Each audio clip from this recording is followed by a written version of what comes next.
Hello and welcome दोस्तों, आप सबका स्वागत है RRY लर्निंग में। दोस्तों, लॉकडाउन में यूट्यूब पर सर्च करते करते मेरी नज़र एक ऐसे अजीब वीडियो पे गई कि मुझे उसे पूरा देखने के बाद सोच में पड़ गया हूँ। आप भी ज़रूर इस वीडियो को देखिए और नीचे कमेंट में बताइए आपको क्या लगता है।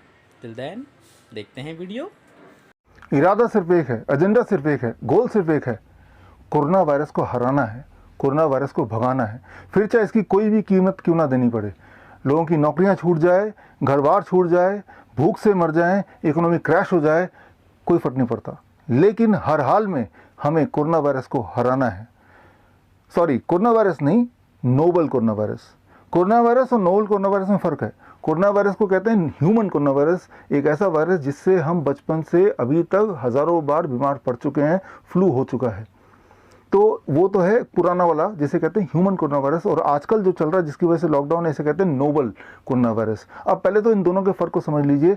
यूँ मानिए कि जो नोबल कोरोना वायरस है ये पुराने वाले वायरस का सौतेला भाई मान सकते हैं। कंपैरिजन के लिए आपके सामने स्क्रीन पे देखिए, जब भी किसी दो वायरस को कंपेयर करते हैं तो दो इंपॉर्टेंट फैक्टर देखते हैं, एक तो उसकी फैलने की शक्ति और दूसरा उसकी मारने की शक्ति।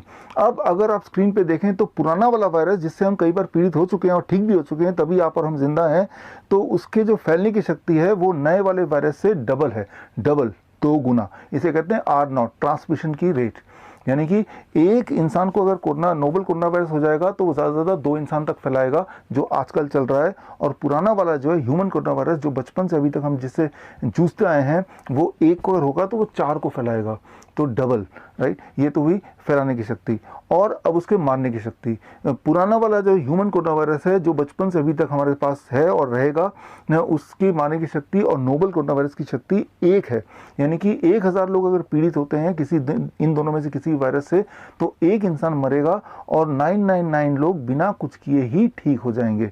कुछ कर भी नहीं सकते, क्योंकि ना तो नोबल का कोई वैक्सीन या ड्रग है और ना तो पुराने वाले का कोई वैक्सीन या कोई दवाई है।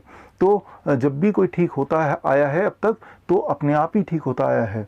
और अगर उस पर कोई एक्सपेरिमेंट होने लगे, एक्सपेरिमेंटल ड्रग का, तब शायद वो दवाई से ज़रूर मर सकता है। अदरवाइज इसमें जो मोर्टलिटी रेट है, केस फैटिलिटी रेट जिसे बोलते हैं, वो बहुत ही मामूली है, वो है 0.1%।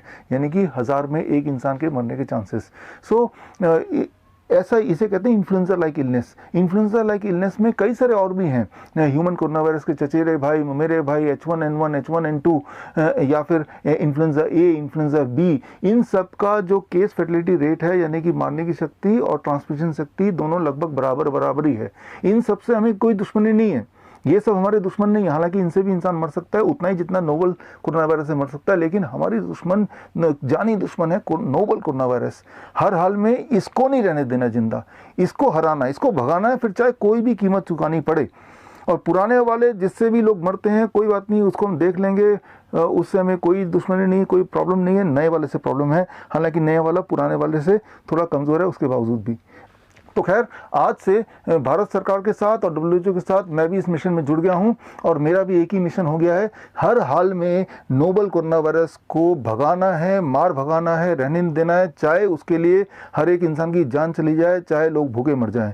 और मैं चाहता हूं कि आप भी मेरे साथ जुड़िए इस मिशन में, गवर्नमेंट के इस मिशन में। कोरोना वायरस को हराना है, और जिसकी वजह से लॉकडाउन चल रहा है, बिल्कुल ठीक चल रहा है। लॉकडाउन का फ़ायदा यह है कि मैं अपने घर, आप अपने घर, अगर मुझे कोरोना वायरस है भी तो मैं आप तक पहुँचा ही नहीं पा रहा हूँ, ट्रांसमिट नहीं कर पा रहा हूँ। तो जो बेसिक हमारा जो गोल है, एम है, एजेंडा है, कोरोना वायरस ना फैले, वो पूरा हो रहा है।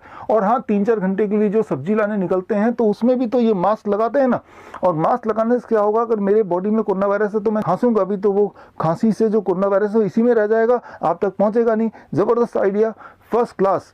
तो अब इस इरादे को और मजबूती देने के लिए, ताकि कोरोना वायरस फैले ना, मैंने इस पर स्टडी की और पाया कोरोना वायरस फैलने के दो रास्ते हैं।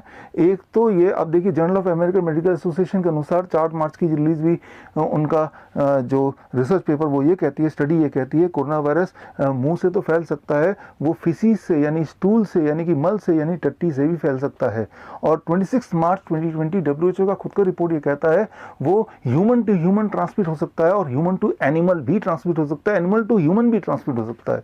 तो अभी जो लॉकडाउन चल रहा है वो लॉकडाउन इंसान के लिए, ह्यूमन के लिए, हम लोग घर में बंद हो जाएं। लेकिन जो स्ट्रीट डॉग हैं, गली के कुत्ते हैं, गली के सुअर हैं, गली के बिल्ली हैं, गली के जो जानवर हैं, उनका कोई घर ही नहीं है, एक्चुअली उनका स्ट्रीट ही उनका घर है। तो उन पे कोई लॉकडाउन नहीं हुआ, यानी कि वो खाली घूम रहे हैं, यानी कि वो अभी भी कोरोना वायरस तो फैला रहे होंगे ना। Sorry, not corona virus, novel corona virus. हमें तो कोरोना वायरस से कोई दुश्मनी नहीं है, मैं याद दिला दूं आपको, हमारी दुश्मनी सिर्फ नोवल कोरोना वायरस से है। सो वो जब छींकते होंगे, खास तौर पे वो जो टट्टी करते होंगे, तो उसके माध्यम से, जैसा कि 4 मार्च की रिपोर्ट में journal of American medical association की रिपोर्ट से साफ है, उसके माध्यम से एनवायरनमेंट में कोरोना वायरस फैला रहे होंगे।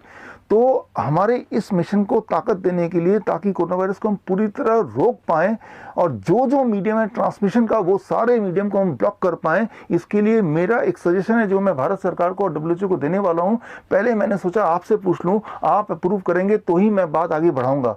मेरा सजेशन ये है कि मैं और आप मिलकर एक डाइपर बनाएं, एक ऐसा डाइपर, जानवरों का डाइपर, और कुत्ते हैं, बिल्ली हैं, सुअर है, गधे हैं, घोड़े हैं, खच्चर हैं, इन सबको डाइपर पहना दें, ताकि जब भी वो टट्टी करें तो वो डाइपर में ही रहे और डाइपर से कोरोना वायरस फैले ना।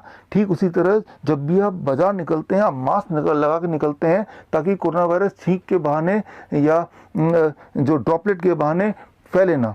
ये आइडिया कैसा रहेगा? मुझे तो परफेक्ट लग रहा है। अब इमेजिन कीजिए, गवर्नमेंट ऑफ इंडिया ने इस आइडिया को मान लिया और अगले दिन यानी कि कल सुबह आप जब उठे और बालकनी से झांका तो ये क्या, चारों तरफ नज़ारा है, कुत्ते हैं, बिल्ली है, सुअर है, गधे हैं, सब ने डाइपर पहना हुआ, चमकता हुआ सफ़ेद रंग का डाइपर।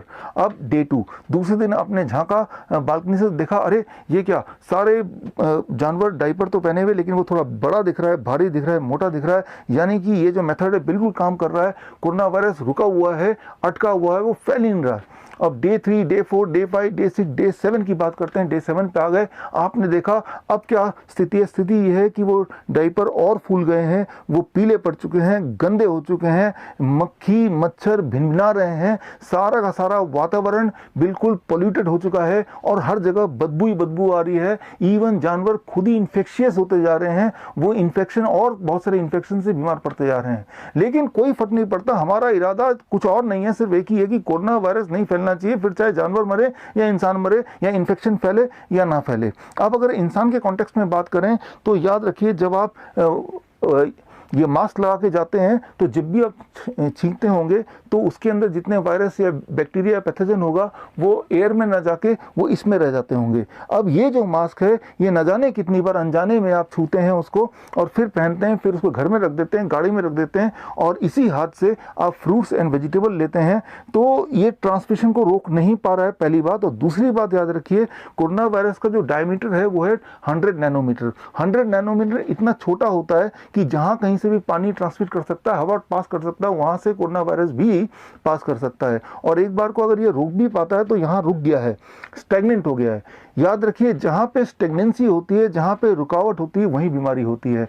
एक स्टेगनेंट वाटर यानी कि रुकी हुई पानी में ही बीमारी का गढ़ होता है, बचपन से हमें पढ़ाया गया है। फ्लोइंग वाटर में, एक तेजी से जाता हुआ पानी में कभी भी बीमारी नहीं पनपती। बीमारी पनपती कहाँ? जहाँ पानी रुकी हुई है, स्टेगनेंसी में। और वही कुछ तो हम अपने लिए कर रहे हैं। याद रखिए, भगवान का बनाया हुआ सबसे बड़ा जो एंटी वायरस है वो है सनलाइट एंड फ्रेश एयर। ये दोनों चीज ऐसी हैं जो एंटी वायरस का काम करते हैं, जो किसी भी वायरस को किल कर देती है। इस एटमॉस्फेयर में कोई वायरस जिंदा नहीं रह सकता, लेकिन आप क्या कर रहे हैं? उस वायरस को बचा रहे हैं सनलाइट से और फ्रेश एयर से। आप खांसते हैं तो कहीं ऐसा ना हो कि फ्रेश एयर इसमें मिल जाए, कहीं ऐसा ना हो सनलाइट मिले, तो वायरस यहाँ सेफ है, यानी कि यहाँ काफी समय तक जिंदा रहेगा।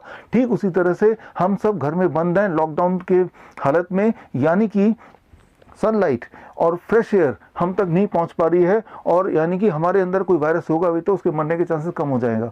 अब इसी को हम बच्चे के कॉन्टेक्स्ट में बात करते हैं। छोटे छोटे बच्चे जो घर में बंद हैं, पिछले 40 दिन से 50 दिन से ना तो उनको सनलाइट मिल रहा, ना फ्रेश एयर मिल रहा, ना ही दौड़ने भागने की जगह मिल रही है। ऐसे में क्या होगा? उनके मेंटल स्थिति पे बहुत बुरा असर पड़ेगा और सबसे बड़ी बात, उनकी इम्यूनिटी बिल्कुल ही डिप्रेस हो जाएगी। एक बात ध्यान रखिए कि बच्चे, छोटे